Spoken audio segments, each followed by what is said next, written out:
Hi, this is Levi. Before we get into this episode, I wanted to take a quick minute to introduce a few of the other podcasts in the WCF Podcast Network. Tom and Naomi are exploring how we interact in our ecclesial relationships in From the Platform. It's a very in-depth series that is incredibly helpful for understanding and developing compassion and better listening practices. That's From the Platform. Sam Taylor from Cleveland, Ohio, produces weekly devotionals in Pause to Consider. Think Mr. Rogers meets Fireside Chat. I love Sam's humble style and think every episode is fantastic. You can find both of those wherever you get your podcasts or on our website at wcfoundation.org. Now, here's the show.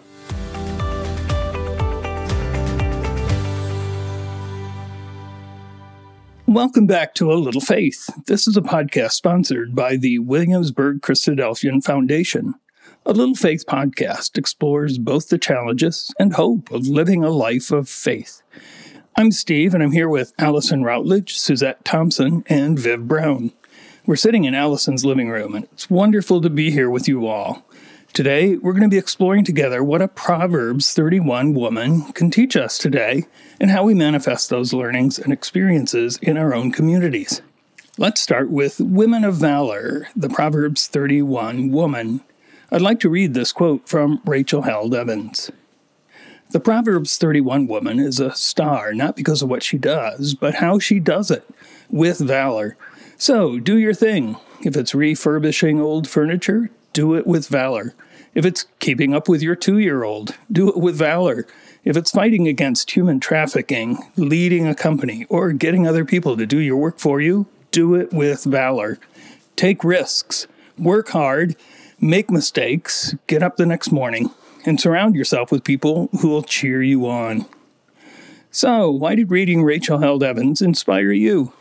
I think one of the things that particularly chimed with me was her interpretation of Proverbs 31, which I think historically I'd always kind of taken it as a prescription, a description of a perfect woman.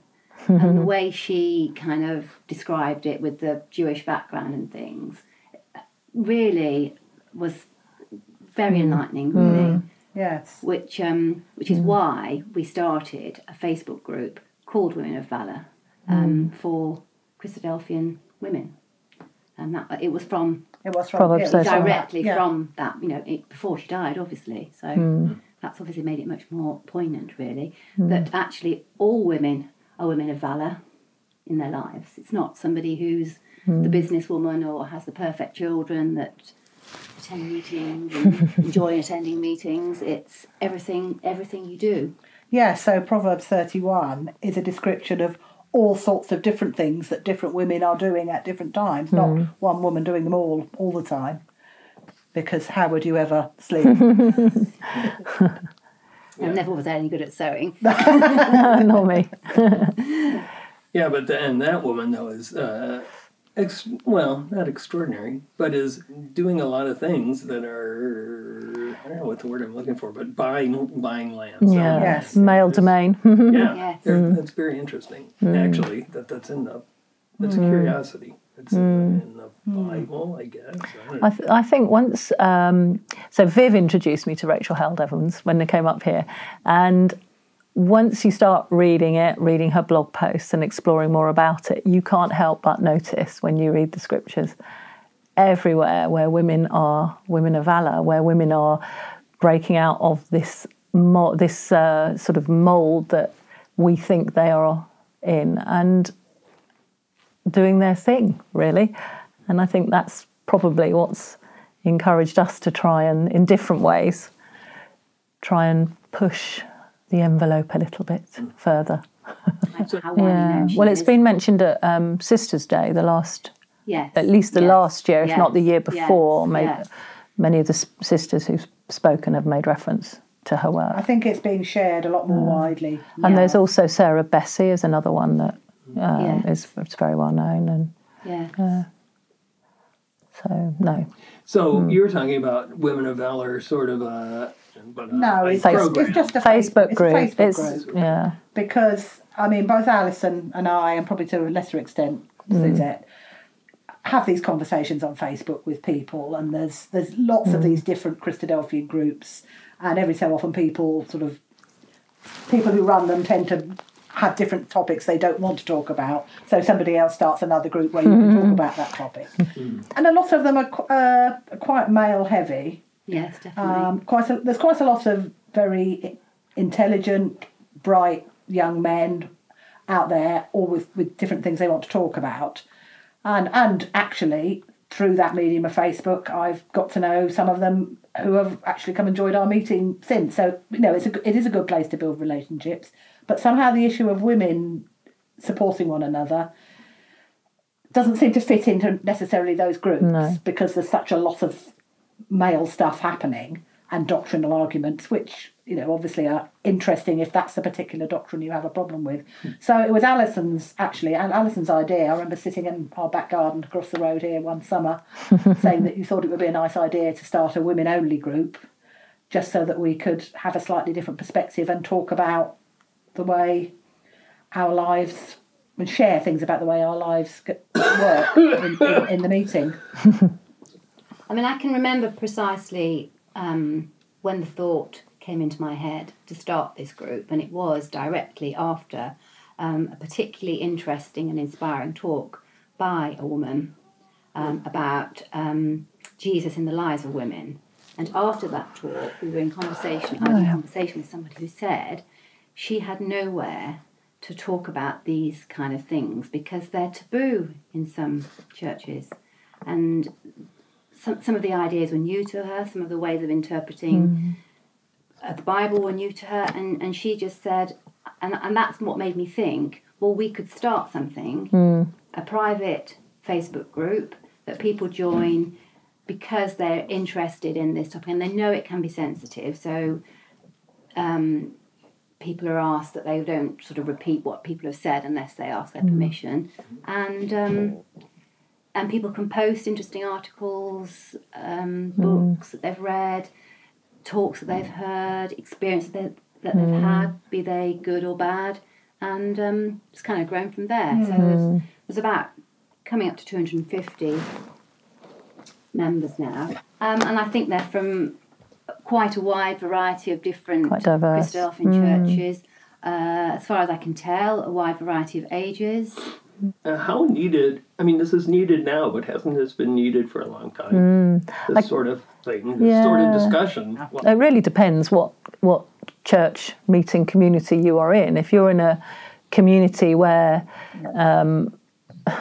the elders, the ABs, encourage broad conversations, broad-minded views, open discussion, which I very much felt coming from London 4.5 years ago, that was encouraged. I wouldn't say we are as far ahead as perhaps the meeting that Viv and Alison go to, but in Ealing we were certainly exploring it and fairly moving ahead reasonably quickly with women taking more active participation. So there are people where, young women and women, older women, where they've never ever had the opportunity to even think about the possibility that they might be able to do something else in their church or to serve God in a different way other than a traditional way. Yeah. And what tends to happen is that sisters of a previous generation who were very competent, or are very competent, and their influence happens behind closed doors, so they'll be influencing their husbands, they'll be writing their husband's talks, they'll be telling them what they should do on the arranging committee, and they'll be pulling the strings behind the scenes, which is not really satisfactory, is it? It's pretending they're not doing it. Well, I think the point, if I can just make one point, I think the point is that it is satisfactory for that generation, because that generation are generally conformist. We talked about, didn't we, that sense of duty, sense of responsibility, conforming. They're not going to rock the boat. Our generation is still a little bit like that, but the generation behind us, the millennials and the Generation Zs or whatever, are not like that. They are brought up and educated to discuss and question everything. And so that is why we have to discuss these things, because that generation are not going to just sit and accept. They're still very simple these things like reading the Bible out loud, sharing the bread and wine, greeting people at the door. I mean, my mum, is 85, and she's always enjoyed reading the Bible out loud, and she's always enjoyed it when she's been in a sort of informal situation where she could read 5 verses. And I think she has been frustrated. She would. I don't think she would want to. I'm saying generally. I know, and the same with my mum as well. Has got frustrated with that. But generally, the older generation will accept it and just conform. And we are that sort of middle ground where a lot of our peer group as well will just accept it. But I know my own children haven't. What's happened, I think, is that some of the older generation have said to us, just be patient, slowly. And the people who couldn't do that have actually left, and so there's no point us saying to the generations under us, just be patient, because we know that doesn't work. We've been patient our whole lives, and it's quite often damaged our children. And I think also it can then almost put too much emphasis on hospitality and cooking and looking after children and Sunday school teaching, those things that are allowed. They don't suit every woman. No. And actually you can feel quite inferior if you're not the person that can organise a church meal or I think actually, or host a lot of people in your house or, For me, it is coming. I have 2 granddaughters who are, what are they? I should know their ages, but 10-ish, 11, maybe they're 11. She said they're 11. And when Ellie was 5, she asked her mother, how come it's just the men who do on a Sunday? How come it's just the men who do it? Okay, so observant. But I want a church in which they feel like their brains are worth something, are valued. I think it's very much about using the talent that you have to serve God. And that might well be in cooking and hospitality and Sunday school and all of that. And that's fantastic. But if you really feel, and we can think of people on Women of Valor who, if you really think you've got a talent, or you know that your talent is speaking or reading or praying or whatever, and you never get to use it. You never get to use it, despite the fact, or you study, except once a year at Sisters' Day. How frustrating is that? And how frustrating for our young people to never see. We have, a few years ago at Sisters' Day, a lovely sister well into her 90s. Yes, I was going to mention that. And amazing. she gave a testimony there, which was heartbreaking in a way, because she had spent, and she didn't come across as bitter, but you sensed it underneath there, the missed opportunities that she'd had. And of course, Sheila Harris, you'll probably have to edit that name out, brilliantly clever woman, never married, but was always very hospitable.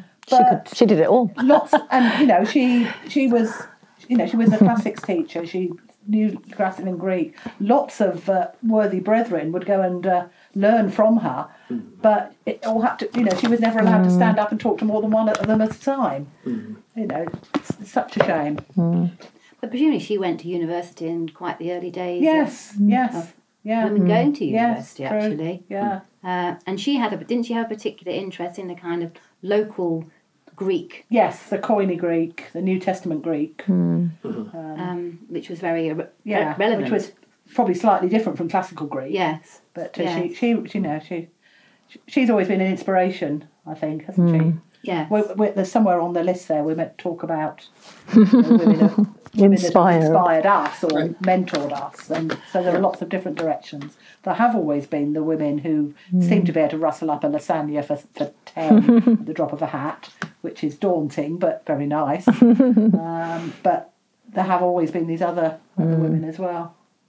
We can turn about that, but I want to talk about that next. Women who have inspired you. But before we do that, in case someone is listening to this, and a woman, I presume, you want women of valor.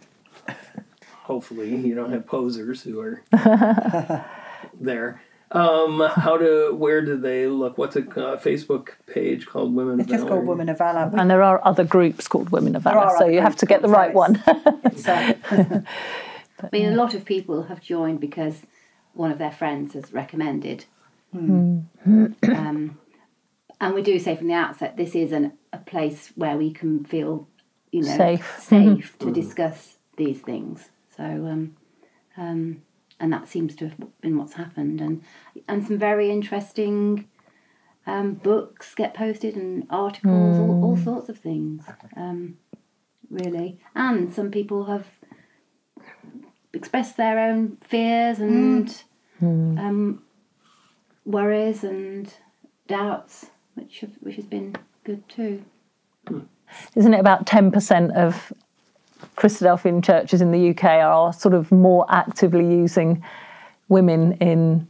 Well, there's obviously a big continuum, but more actively using sisters in their services in some way. People to come there if they were just trying to collect evidence of where all the heretics are. Yeah, so there are lists of ecclesias where women are able to do more things. But right. Yeah.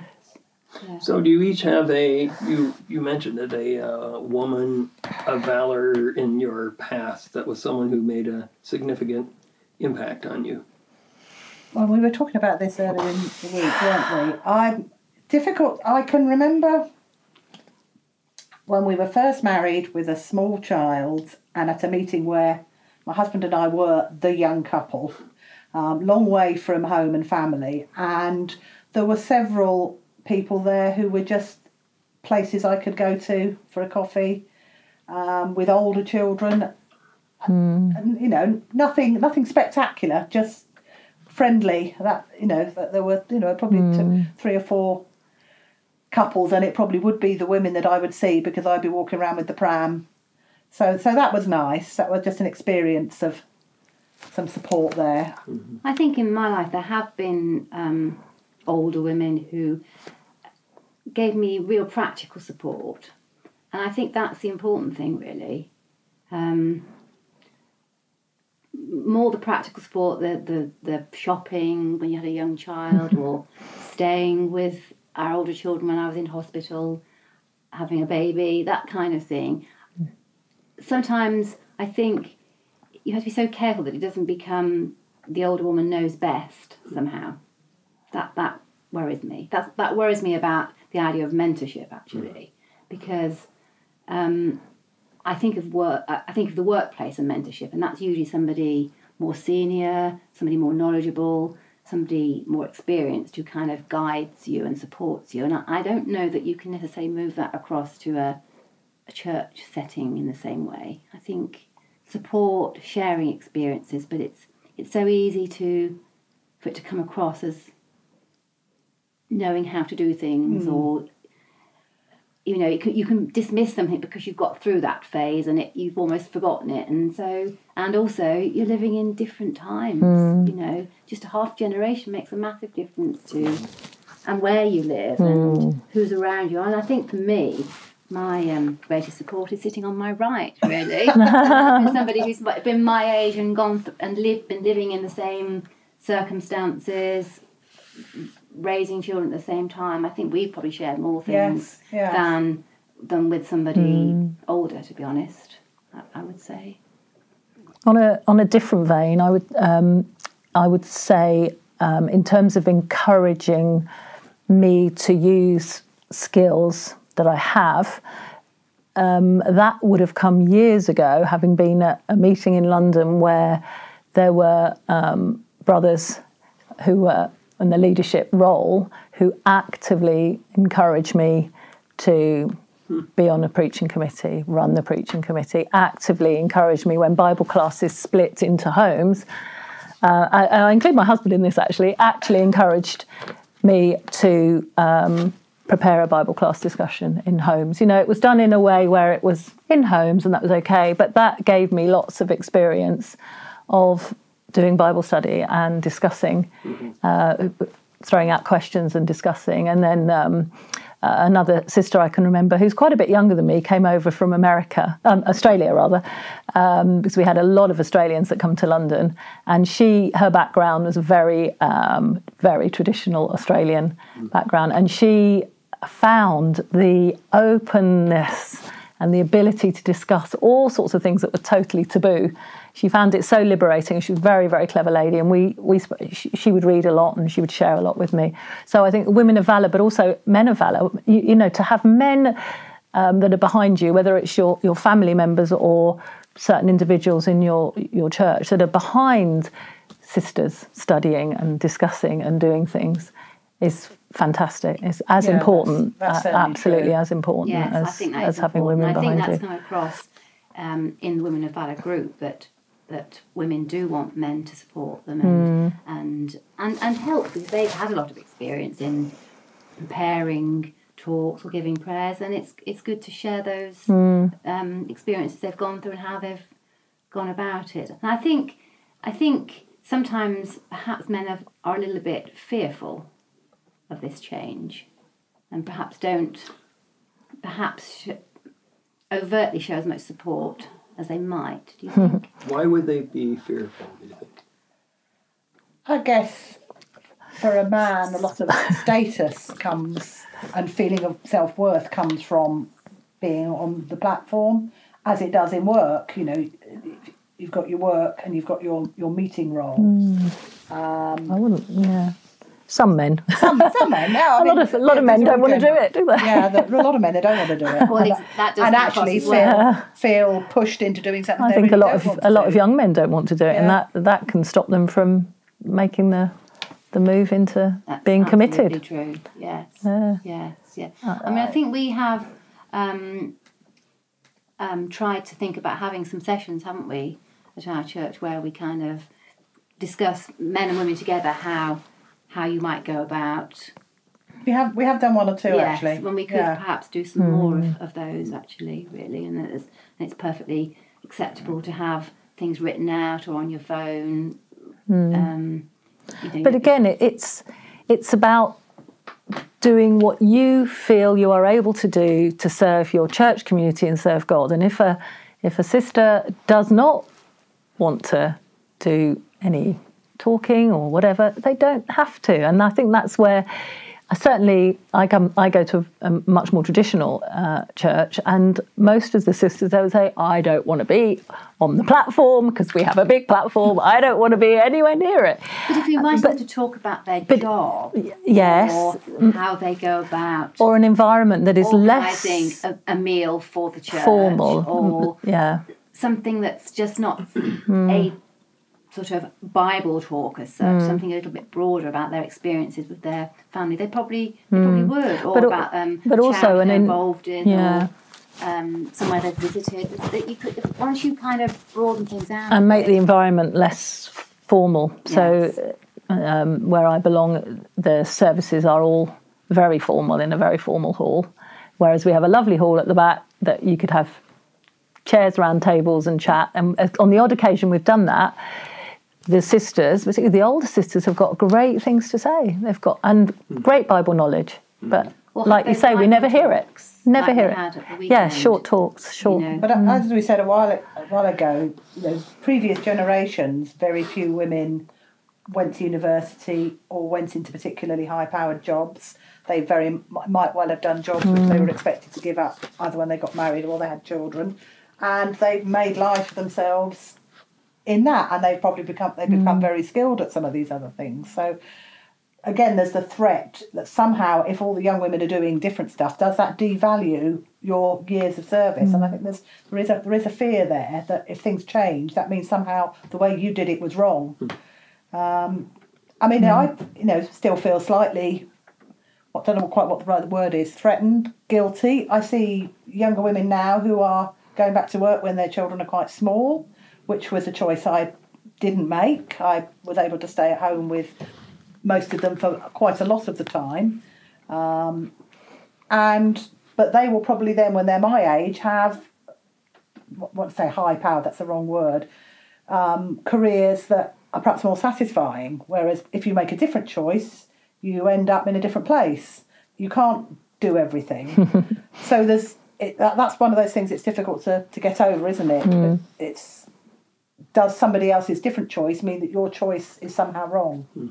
Which obviously it doesn't. Both ways, actually, because, yes.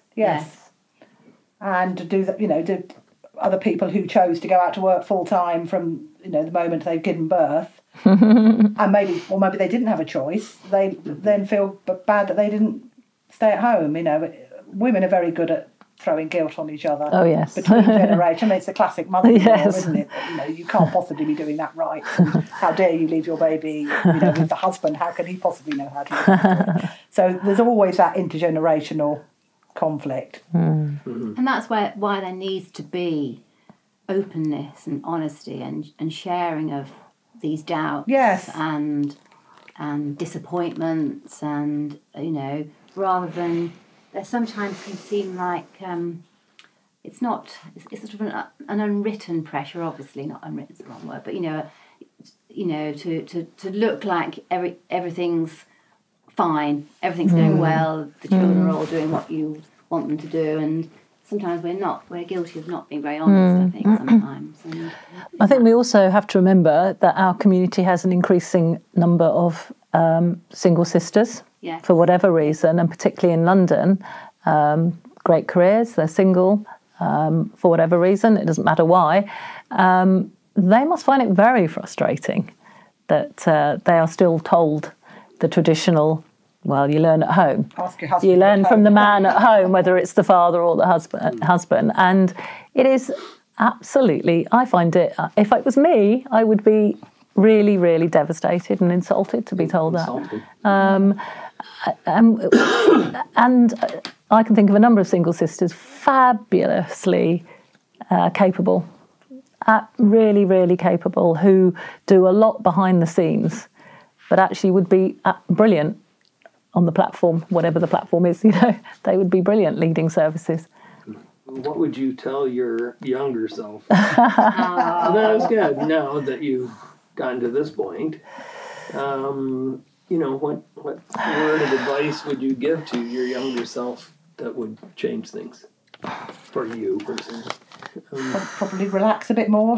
Yes, I was going to say that. I would say probably something like, be more mellow about things and Well, I think in in a church context, I would say do not be intimidated by age or gender. Respect it, obviously, but do not be intimidated by it. Don't be scared to speak up, again, obviously in a respectful way, but don't be scared to speak up and to say what you think, because I think I spent a lot of my younger years being like that and having all these questions and not having a place where I could say them. Obviously, I think, the meeting that I was at in London was a place where I could say that. And increasingly now where I am, I say it as well. And don't care so much about what people think of you. Yes, so I think there is it's a really good and bad part of our community, I think, is that we worry so much about what other people are going to think of us.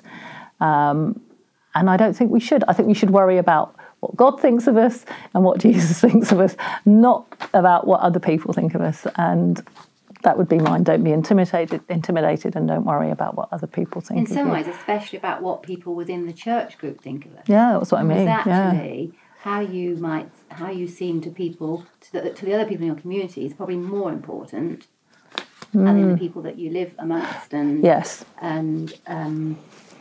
Yes, don't worry about what your church community think of you so much. I mean, it's important how you present yourself outside is important. And you don't want to be presenting two different people, obviously. But how our church community perceives us is less important, really. Yes, because the church has that kind of power over you if you let it. If you feel that there are invisible, unspoken boundaries which you can't cross, because if you do, you'll be threatened with no longer being part of the group. In a sense, you have to be, and that's hard. Because and it's this causing offence. Causing offence can be used as a threat. You don't want to cause offence, You really don't. But there does come a point when you see the younger generation, your own family members, walking away, and you think, well, how long do I not cause offence before I actually speak up and say something?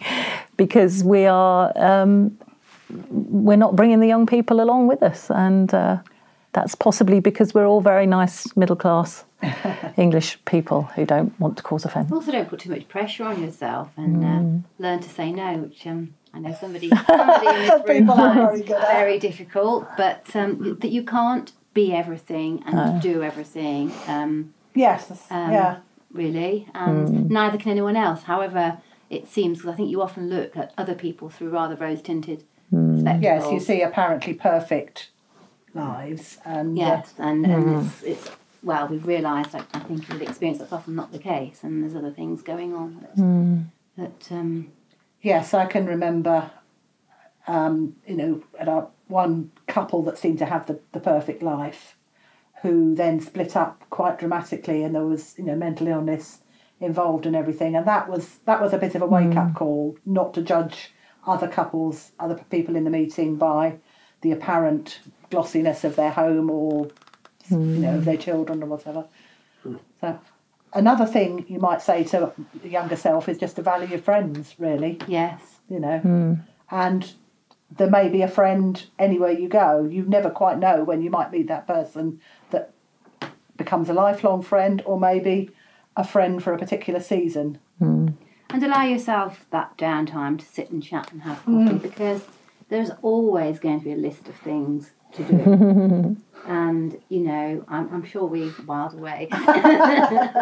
Glass of wine. Plenty of time when there's probably a whole list of things that, should be done. But actually, allow yourself that downtime.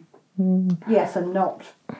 we've talked as well about the feeling that you have to go to every meeting event that's on, and to let up on that a little bit for your own sake as well as for the children, because that can be a real pressure to get these perfect children sitting there neatly in rows at every ecclesial function. We've never managed that. No.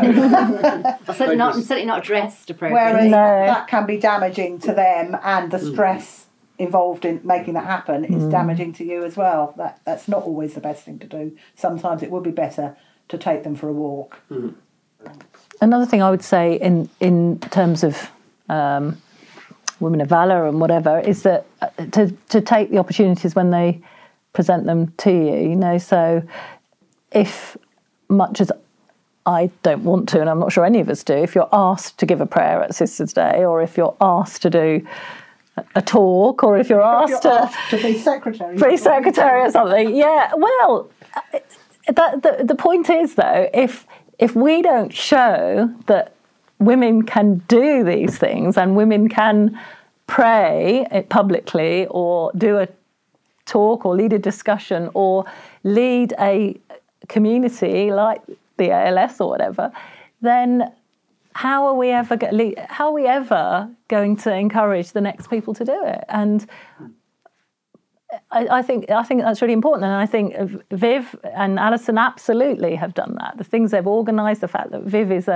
runs King's Heath fabulously. Brother Viv. But much as you don't necessarily want to do it, it's not out of any feminist angst at all. It's the fact is the opportunity's there. You need to take it.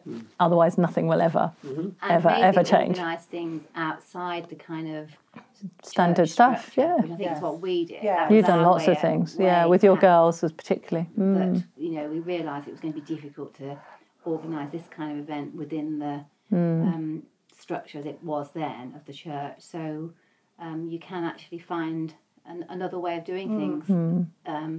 Sometimes. That was one of the things that Hoddesdon a few years ago, where that Anthony Whitehorn suggested to people, just sort of go and do the thing. Don't wait until you've got approval. Have your ideas and do them in a small scale in your own home or wherever. There's nothing to stop you organising anything you want to, really.